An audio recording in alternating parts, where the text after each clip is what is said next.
कभी कभी ऐसा महसूस होता है कि जिंदगी इतनी उलझी हुई क्यों है। जैसे हर फैसले में, हर रिश्ते में, यहाँ तक कि अपने सपनों में भी एक एक अंदरूनी खींचतान सी चलती रहती है। एक अजीब सा तनाव है ना, जैसे हम लगातार कोई कोई पहेली सुलझाने में लगे हों। हाँ, ये एहसास तो बहुत आम है। और हम अक्सर सोचते हैं कि शायद ज़्यादा सोचने से, ज़्यादा कोशिश करने से चीज़ें सुलझ जाएंगी। लेकिन क्या हुआ अगर जवाब उल्टी दिशा में हो? शायद कम उलझने में, ज़्यादा साफ देखने में। हाँ, और यही यही साफ देखने की कला, जिंदगी की भागदौड़ में एक ठहराव खोजने की बात आज के हमारे स्रोत का बिल्कुल केंद्र है। हम बात कर रहे हैं एलन वॉट्स की किताब द वे ऑफ जिन के बारे में। ये किताब बेसिकली सादगी और जो अभी का पल है उसमें सुकून पाने का एक नजरिया देती है। एलन वॉट्स, हाँ। वो एक बड़े दिलचस्प एक पुल जैसे थे। हाँ। है ना, पश्चिमी सोच और पूर्वी ज्ञान के बीच उन्होंने ज़ेन और ताओवाद जैसे गहरे विषयों को पश्चिमी दुनिया के लिए खोला। हाँ। और वो भी बहुत सहज, बिल्कुल काव्यात्मक भाषा में। उनकी यही खूबी थी कि वो मुश्किल विचारों की आत्मा को पकड़कर उसे आसान बना देती थी। और उनकी एक बड़ी कमाल की बात है जो मुझे लगता है इस किताब का सार है। Zen is not about thinking less, it's about thinking clearly. यानी ज़ेन कम सोचने के बारे में नहीं है, बल्कि साफ, एकदम स्पष्ट रूप से सोचने के बारे में है। बिल्कुल। तो आज हमारी कोशिश यही रहेगी कि वॉट्स के नजरिए से ज़ेन के रास्ते को समझें और देखें कि क्या जीवन वाकई सरल हो सकता है। जरूर। चलिए इस सफर पे निकलते हैं। देखिए, अक्सर पहला सवाल यही आता है कि ये ज़ेन आखिर है क्या?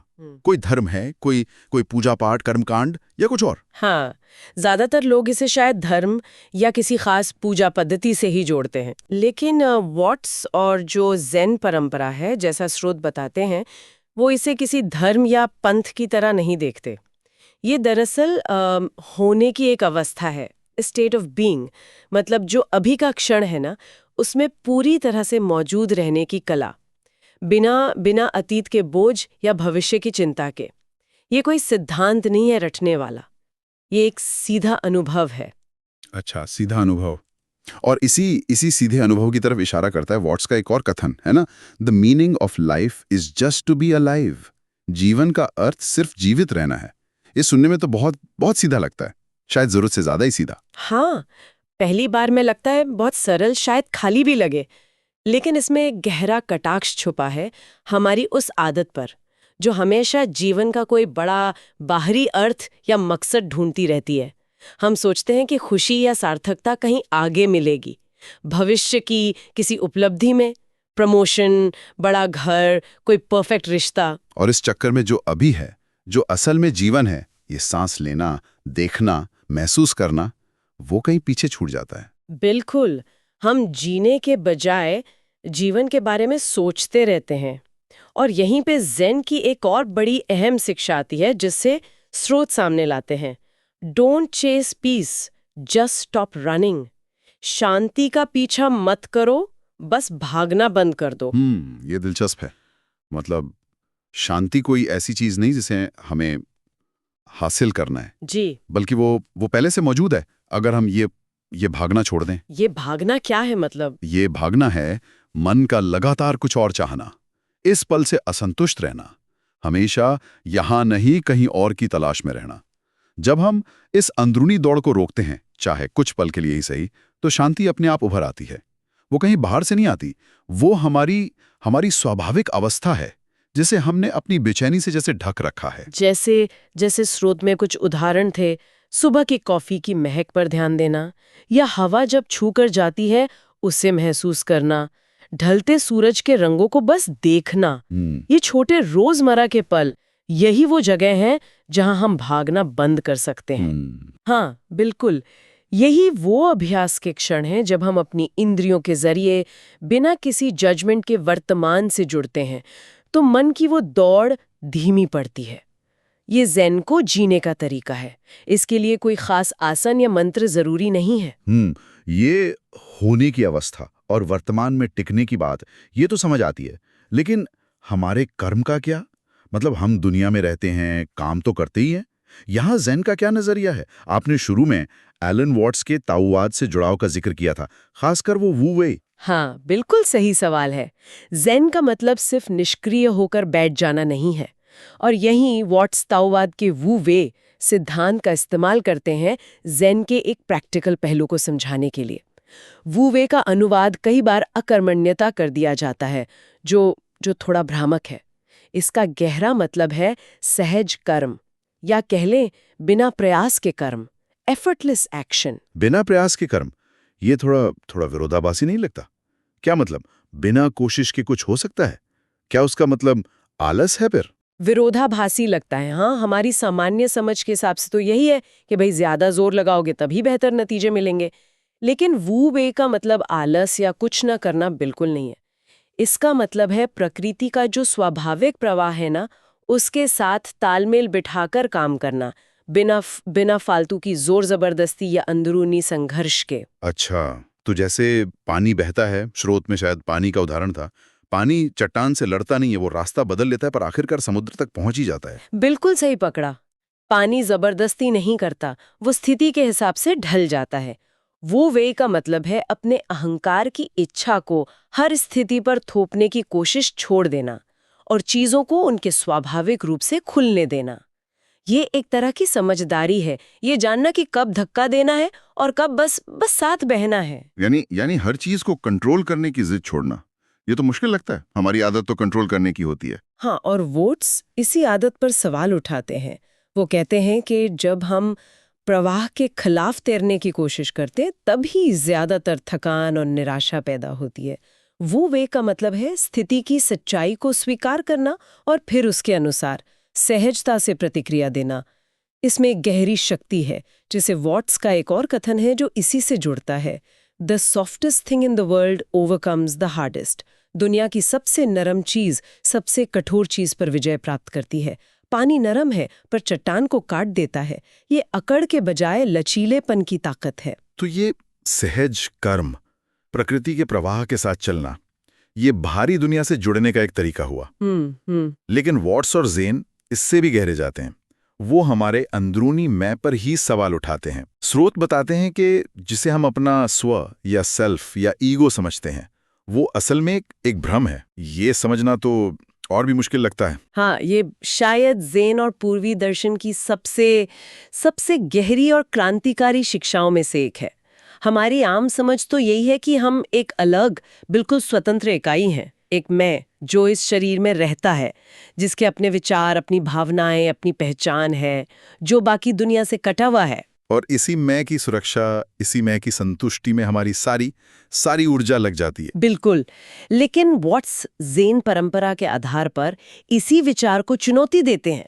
वो कहते हैं कि ये मैं उतना ठोस, उतना स्थायी और उतना अलग नहीं है जितना हम इसे महसूस करते हैं। ये लगातार बदल रहा है और ये असल में बाकी सब चीजों से अविभाज्य रूप से जुड़ा हुआ है। उनका वो मशहूर कथन याद है, you are not a drop in the ocean, you are the entire ocean in a drop. आप समुद्र में एक बूंद नहीं है, आप एक बूंद में पूरा समुद्र है। ये सुनने में बहुत काव्यात्मक है, लेकिन इसका प्रैक्टिकल मतलब क्या है? अगर मैं सिर्फ एक बूंद नहीं पूरा समुद्र हूं, तो फिर ये अलगाव का एहसास क्यों होता है? ये अलगाव का एहसास ही वही तो वो भ्रम है जिसकी वॉट्स बात कर रहे हैं। ये हमारे मन की कंडीशनिंग है, हमारा अहंकार है, जो लगातार एक सीमा खींचता रहता है, मैं और दूसरा, अंदर और बाहर। ज़ीन, ध्यान और सजगता के अभ्यास से हमें इसी सीमा की कृत्रिमता का अनुभव कराता है। जब हम गहराई से देखते हैं तो पाते हैं कि हमारी सांस हवा से जुड़ी है, हमारा भोजन धरती से जुड़ा है, हमारे विचार दूसरों के विचारों से जुड़े हैं। हम अलग हैं ही कहाँ, हम एक ही विशाल जीवन प्रक्रिया का हिस्सा हैं। तो अगर ये अलगाव का भ्रम टूटता है, तो उसका नतीजा क्या होता है? जीवन कैसे बदलता है फिर? स्रोत इशारा करते हैं कि जब ये समझ गहरी होती है, सिर्फ दिमागी तौर पर नहीं बल्कि अनुभव के स्तर पर, तो जीवन से वो संघर्ष का भाव है ना, वो कम होने लगता है। वो डर, वो असुरक्षा, वो अकेलापन जो उस अलग मैं के एहसास से पैदा होता है, वो कमजोर पड़ जाता है। आप खुद को ब्रह्मांड के प्रवाह के एक हिस्से के रूप में महसूस करने लगते हैं। फिर हर छोटी मोटी बात पर लड़ने या बचाव करने की जरूरत महसूस नहीं होती। क्योंकि लड़ने वाला मैं उतना ठोस नहीं रहा। हाँ, या यूं कहें कि मैं की सीमाएं घुलने लगती हैं। तब शायद, जैसा स्रोत कहते हैं, हर क्षण, हर गतिविधि एक तरह का ध्यान बन सकती है। चलना, सांस लेना, किसी की बात सुनना, यहाँ तक कि मुस्कुराना भी, अगर वो पूरी उपस्थिति और बिना अहंकार के फिल्टर के हो रहा है तो। ये सब सुनने में बहुत अच्छा लगता है, सहज कर्म, स्वा का भ्रम टूटना, हर पल ध्यान। लेकिन इसे रोजमर्रा की जिंदगी में कैसे जिया जाए?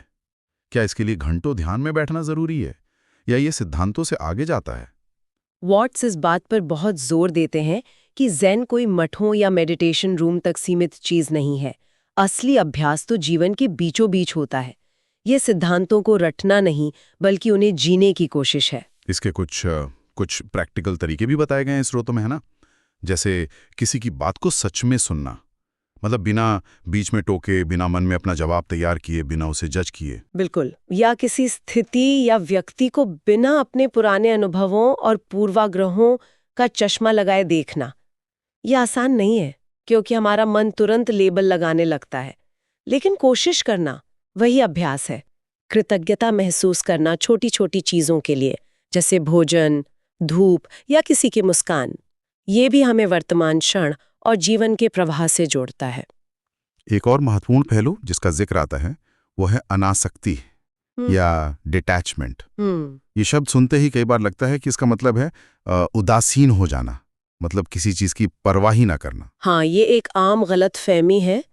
ज़ेन में अनासक्ति का मतलब भावनाओं का खत्म हो जाना या दुनिया से कट जाना नहीं है। इसका मतलब है चीजों से, लोगों से, विचारों से, यहाँ तक कि अपने अनुभवों से भी बुरी तरह चिपकना नहीं, नॉन क्लिंगिंग।